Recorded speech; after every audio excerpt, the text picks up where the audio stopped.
Hi, this is Durga Sriram. నాకు ఒక message పంపించారు, కొంచెం ఇంట్రెస్టింగ్ మెసేజ్. అందువల్ల చదువుతున్నాను, ఈ వీడియో చేస్తున్నాను. మీకు కూడా నచ్చినట్లయితే వీడియోని షేర్ చేయండి అందరికీ. భారతదేశంలో అతి తక్కువ ధరలకి ఆహారం ఎక్కడ దొరుకుతుందో మీరు ఊహించగలరా?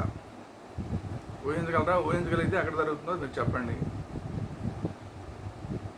సరే, ఆల్రెడీ మీరు ఊహిస్తే ఓకే, లేకపోతే కానీ నేనే చెప్తాను. ఆ రేట్లు కూడా చెప్తాను, క్లూ. దాన్ని బట్టి మీరు ఏమైనా కనిపెట్టగలరేమో చూడండి. టీ ₹1. సూపు అంటే టమాటా సూపు ఇవన్నీ ఉంటాయి కదా, అలాంటి సూపు ₹5.50. గింజల కూర ₹1.50. మధ్యాహ్నం భోజనం ₹2. చపాతి ₹1. అంటే ఇవన్నీ మామూలు బయట ఎలాగ ఉంటాయి ఒకసారి చెప్పేద్దాం. టీ ₹1 అనుకున్నాం కదా, ఇక్కడ దొరికేది. బయట మినిమం ₹10. సూపు 5:30కి ఇక్కడ దొరుకుతుంది. బయట అయితే కనుక ₹20-30 లేకుండా అసలు సూప్ అనే క్వశ్చన్ లేదు. గింజల కూర ₹1.50. బయట అయితే ఒక ₹20-25 లేకుండా కూర రాదు. మధ్యాహ్నం భోజనం ఓన్లీ ₹2. ఈవెన్ అన్నా క్యాంటీన్లో తిన్నా కూడా ₹15 అంత తీసుకుంటారు.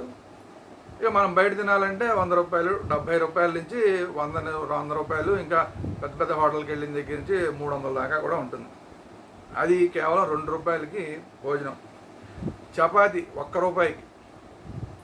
అదే బయట తినాలంటే చపాతి కనీసం మినిమం ₹20 నుంచి ₹40 మధ్యలో ఉంటుంది. చికెన్ ₹24.50 దొరుకుతుంది. ₹24.50కి చికెన్ దొరుకుతుంది, అంటే చికెన్ కర్రీ.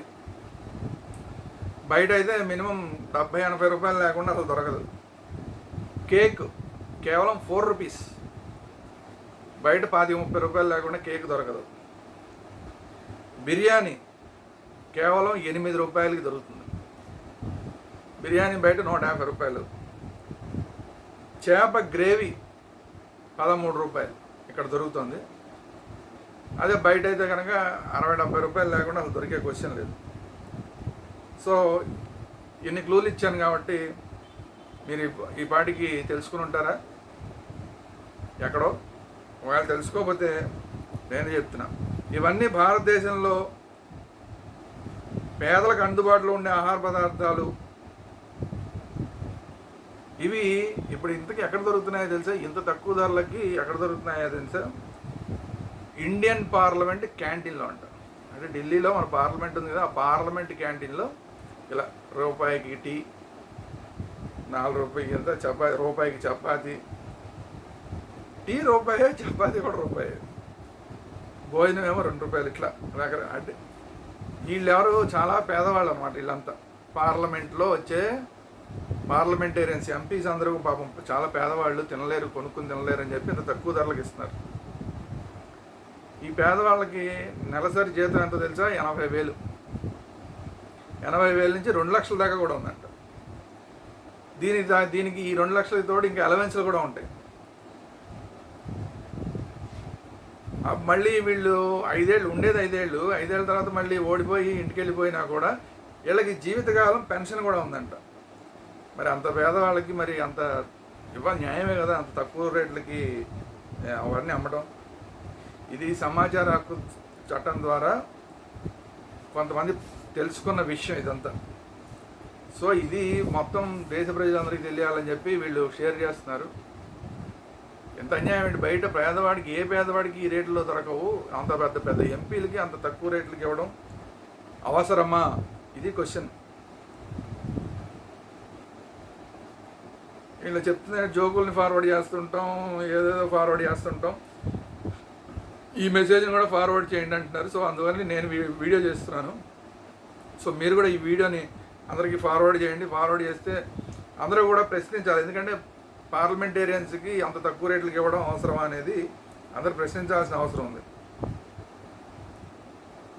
అది కాకుండా ఈయన ఒక లెటర్ కూడా రాస్తున్నారు. ప్రియమైన PM శ్రీ నరేంద్ర మోడీజీ నమస్కారం. ఈ మార్పు చేయండి, మీ నాయకత్వాన్ని దేశం గుర్తిస్తుంది. కనీసం 20 ఏళ్ల సర్వీస్లో ఉండాల్సిన మిగతా ప్రభుత్వ ఉద్యోగులతో పోలిస్తే రాజకీయ నాయకుల పదవీ కాలం కేవలం 5 సంవత్సరాలు. దీనికోసం పెన్షన్ ఇవ్వడం తీవ్రమైన అన్యాయం. దీంతో ప్రభుత్వ ఖజానాకు గండిపడుతుంది. 20 ఏళ్ళు లేదా అంతకంటే ఎక్కువ కాలం మిలిటరీ సేవలు అందిస్తున్న యువతీ యువకులు మన స్వేచ్ఛను కాపాడుతూ తన ప్రాణాలను పణంగా పెట్టి తమ రిటైర్మెంట్ వేతనంలో కేవలం 50% మాత్రమే పొందుతున్నారు, అంటే పెన్షన్గా. షార్ట్ సర్వీస్ కమిషన్ ఆఫీసర్లు కూడా తమ ప్రాణాలను సైతం పణంగా పెట్టడం ఎందుకని ఎవరు వివరించలేకపోయారు. 5-14 సంవత్సరాల నుండి మారే కాల వ్యవధి వారి అసైన్మెంట్ తర్వాత 0 రిటైర్మెంట్ ప్రయోజనాలు పొందుతున్నారు. కానీ ఇదే పురుషులు మహిళచే రక్షించబడిన రాజధాని యొక్క సురక్షిత పరిమితుల్లో తమ రాజకీయ పదవులు కలిగి ఉన్న రాజకీయ నాయకులు కేవలం 5 సంవత్సరాల పాటు పనిచేసిన తర్వాత పదవీ విరమణపై పూర్తి వేతనం పెన్షన్గా పొందుతున్నారు. పిఎం సార్, ఈ నిర్ణయాన్ని మార్చండి మరియు దేశం మీకు ఎప్పటికీ కృతజ్ఞత ఉంటుంది. జీవితాంతం రాజకీయ నాయకుల పెన్షన్ రద్దు చేయండి. మీరు సబ్సిడీ వదులుకుని మరీ సామాన్య ప్రజలు ప్రేరేపించినట్లే పింఛన్తో సహా ఏకగ్రీవంగా మంజూరు చేసిన అనేక అనర్హమైన విపరీతమైన ప్రోత్సాహకాలు మరియు రాయితీలు వదులుకునేలాగా ఎంపీలని ప్రోత్సహించండి. అంటే మన ప్రధానమంత్రి మోడీ గారు తను ఎలాగో ఇలాంటివన్నీ తీసుకోరు, పైగా అందరినీ కూడా ఎక్కువ ప్రయోజనాలు పొందుతున్న వాళ్ళని కొన్ని త్యాగం చేయమని చెప్తుంటారు. అంటే ఇప్పుడు సిలిండర్ విషయంలో అలాగే చేశారు. మీరు సిలిండర్ ధరను భరించగలిగిన వాళ్ళు త్యాగం చేయండి అంటే చాలామంది త్యాగం చేశారు. అలా చాలా విషయాల్లో కూడా రిజర్వేషన్ల విషయంలో కూడా అన్ని మోడీ గారు చెప్తుంటారు. మీరు బాగా డబ్బు సంపాదించుకున్నారు కదా, ఇంకా మీకు రిజర్వేషన్లు ఎందుకు, కొంతమంది వదిలేయండి, వేరే వాళ్ళకి ఉపయోగపడుతుందని అట్లా చెప్తుంటారు. అట్లా ఈ ఎంపీలను కూడా మీరు ఎందుకయ్యా, మీరు బాగా డబ్బు ఉన్న వాళ్ళు మీరు ఎందుకు, మీకు అక్కడ ఎందుకు అంత తక్కువలో ఇవ్వాలి అని వాళ్ళతో మాట్లాడి ఆ రేట్లకు పెంచే పని చేయండి అని చెప్పి లెటర్ రాస్తున్నారు. మరియు అది మీతోనే మొదలవుతుందని మేము ఆశిస్తున్నాం. మీరు గొప్ప ప్రేరేపకులు. అనుకూలమైన ప్రతిస్పందన కోసం ఎదురు చూస్తున్నందుకు ధన్యవాదాలు, మీ భవదీయుడు అని చెప్పి ఆయన ఇచ్చారు. సో అంటే ఈయన ఈ మెసేజ్ పంపించిన ఆయన ప్రజల్ని జాగృతం చేయడం మాత్రమే కాకుండా ప్రధానమంత్రి మోడీ గారికి కూడా విజ్ఞప్తి చేస్తున్నారు. ఇలాంటివన్నీ కరెక్ట్ కాదండి, ఎందుకు అనవసరంగా వాళ్ళు భరించగలిగిన స్టేజ్లో ఉన్న వాళ్ళకి ఎందుకని చీప్గా వాళ్ళకి ఇవ్వాలి, దానివల్ల ప్రజాధనం వృధా అవుతుంది.